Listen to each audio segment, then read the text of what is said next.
Hello everyone, my name is TFP Freckles, and today I'll be doing something slightly different, at least from my usual reviews.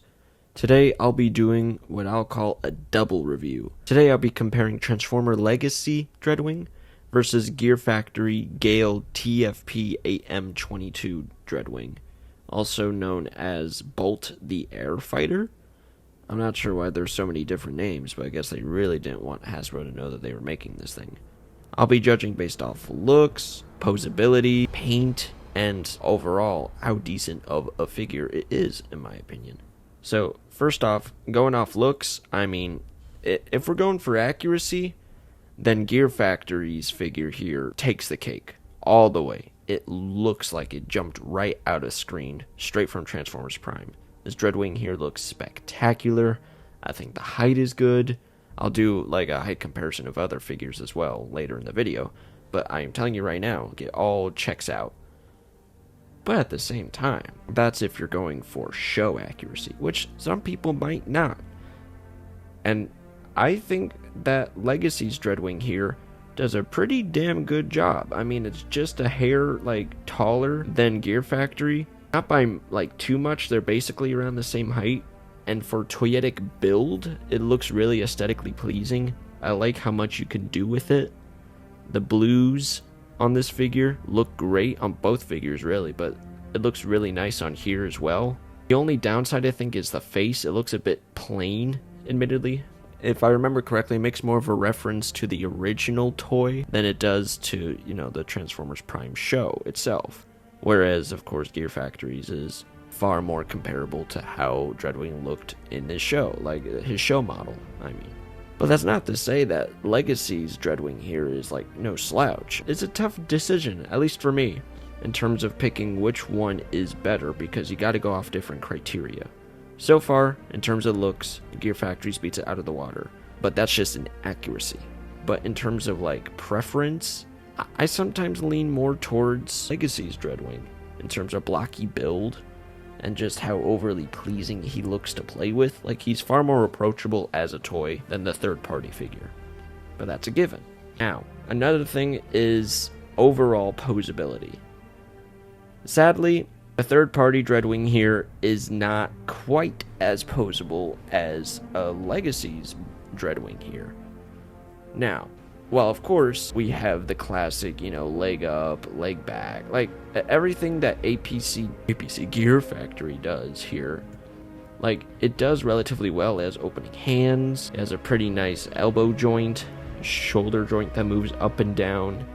The shoulder pylons move out of the way, but then the shoulder pylons also get caught on itself or like the other body parts, so that's not quite as pleasant.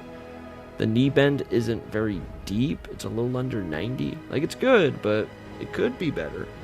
And most striking of all is a lack of a waist joint. Like, it has pretty nice head rotation. Like, the wings can sort of move out of the way, but it doesn't have a waist joint.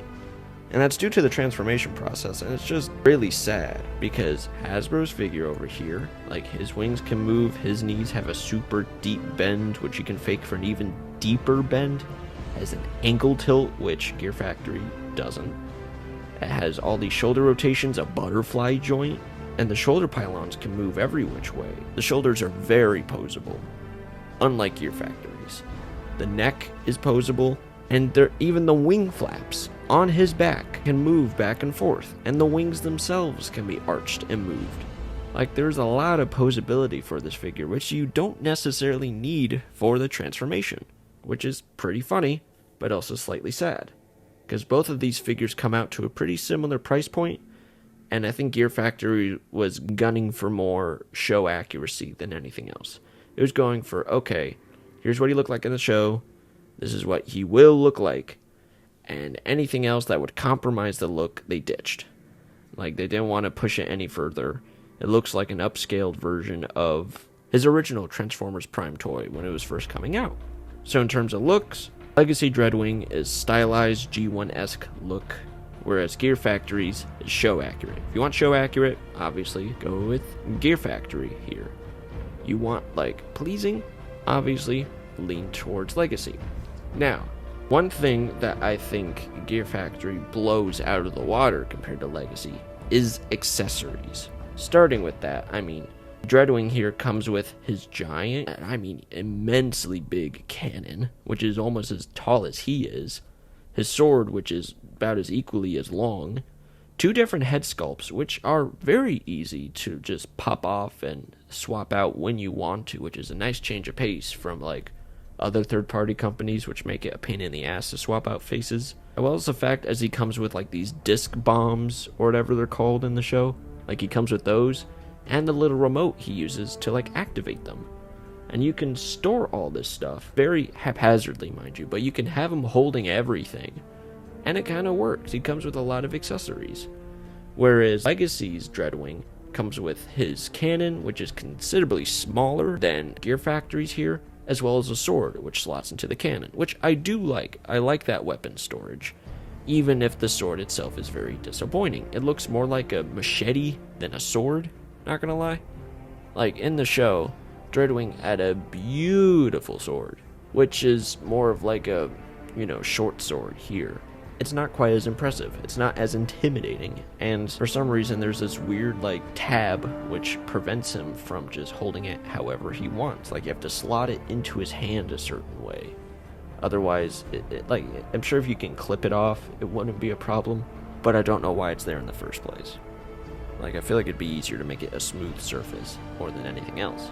So in terms of weapons, I think Gear Factory knocks Legacy right out of the water. It is very obvious who wins there. Now, as for size comparison, I think these two figures stack up very nicely with any Transformers Prime collection. Like I said, they're around the same height, with Legacy being a bit taller than Gear Factory's here. But the way they scale with Megatron, Optimus Prime, Starscream, and even Skyquake here, it looks great. Like, yeah, there is a stylistic difference between the Hasbro and third-party figure if you want to, like, pick and swap between the two twins. But I think it looks good. I think that either one of these figures will fit in very nicely with your Transformers Prime collection. Or really, any sort of, well, at least for the Hasbro figure, it'll fit in any sort of G1-esque collection. As for the third-party toy, that is solely like Transformers Prime. It really doesn't fit anywhere else, but it fits in beautifully with my collection. I love looking at it. I love the way that it just flows so well, and I love how it's coming along. I'll have to do like a full exploration of how I've gotten all my Transformer Prime figures, because I do have quite a bit. It is one of the collections I'm most proud of, and is literally over my desk as I speak. It is my pride and joy, and I would like sooner kill myself than like sell it, like I would have to be dead for it to be gone, like I love it that much. Now, something that the third party figure absolutely sucks at is the transformation. Oh my god. But before I get to the point, the Legacy figure transforms beautifully. The way that the knees, suck into the torso, it feels like the way the arms just collapse into his back. However, there is a bit of a clearance issue with like the back panels and his waist. I think that could have, what I mentioned before with all the like headed parts on his back that could like move, the fins and wings. That doesn't come into play with his transformation. But I feel like they could have put something else in to make it a bit smoother, because they have all these different joints and all these different parts for him to pose and like show off in. But it makes it a bit of a hassle if you don't quite remember how to transform him correctly. But once you do, it is a lovely jet mode. It's all so, like, streamlined. Does it look like a normal Earthling jet? No, not really. This is a very cyberized jet. But it looks like a jet, and it is cool, especially with the struts out. You can even put the cannon on the bottom, and that blends in pretty well. I think it is a very fun jet and a very solid transformation. I have like very little complaints with it. It holds together very well, and I think Hasbro knocked it out of the park with this figure personally. It is a fantastic rendition of Dreadwing, of just any like, flyer in general. There are a lot of jet formers out there that wear their alt mode on their back, or have their nose cone like hanging out of their butt or something or other that makes it miserable to transform and unpleasant. Not this one. This one's fun. However, on the topic of unpleasant, don't get me wrong, I have dealt with third-party companies before, plenty of times, and I will continue to. But this is a messy transformation. Like, it works. There is a flow to it, there is a logic to it, but it took me a lot longer than it should have.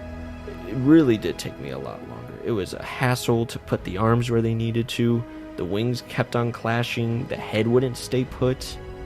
Like, all of it was a giant mess, and, oh, there's a black screen. Now, something I learned, believe it or not, I was messing with my camera settings for a bit with my phone, and I accidentally put it on the highest settings for my phone, which is like the, ProRes or whatever it is for Apple, which takes up like 3+ gigabytes of data per minute, and the recording literally stopped after like half an hour, which I also partially blame for how long this fucking transformation took. So once I transferred my video and started again with a slightly less intensive resolution, I was able to complete the third-party transformation. And the jet, it looks good. It looks good from most angles. However, my main issue with it is the fact that the legacy figure looks very cohesive. Everything is one single line, basically, right? That's like two parallel lines, whereas the third-party figure very much looks like legs attached to her torso, which just so happens to have a jet on top of it. Like from the top, from the front, it looks great. It looks amazing. It looks exactly as it should. I mean, hell, even from the top, you can see the legs sort of poking out towards the bottom. Dreadwing here kind of looks like he belongs with the Blue Angels, It works out very well, in my opinion. You turn it to the bottom or the side, and it's very apparent that it is not a very cohesive jet mode. It works.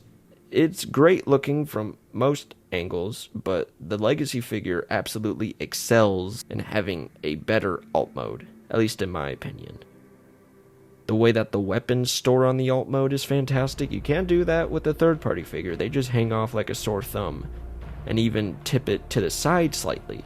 Despite it being a giant brick underneath the jet, the weapons are so big that they can and will, keep it off balance. So, and the struts. Oh my god, I just nearly forgot. The struts. The third-party figure only has one front strut. The legacy figure has 3, like a proper jet does. And I wish they could have incorporated the struts. I really do appreciate that feature. And the struts on the third-party figure really doesn't do anything. It doesn't lift the figure. The legacy one does slightly, although if you put the cannon underneath, it does basically nothing. But that's optional. You don't have to do that. You have nowhere to put the weapons in the third-party's alt mode. And I think while I will be keeping the third-party figure for its show accuracy and overall aesthetic, I highly encourage everyone else to get the Legacy Dreadwing figure if you don't have him already. He is fantastic. Like that is my takeaway. If you can't get your hands on the third-party figure for show accuracy, go with the Legacy. It is better in every way. I think the height is great. It goes well with other third-party and even official figures, in my humble opinion. It is fantastic and one of Hasbro's best figures that they put out recently. But that is my double Dreadwing review. I hope you all enjoyed this slightly different video. Sorry it took a while. I've been very busy, and I really wanted to get this video out. I think it is a fun example of how different, certain takes on a character can be.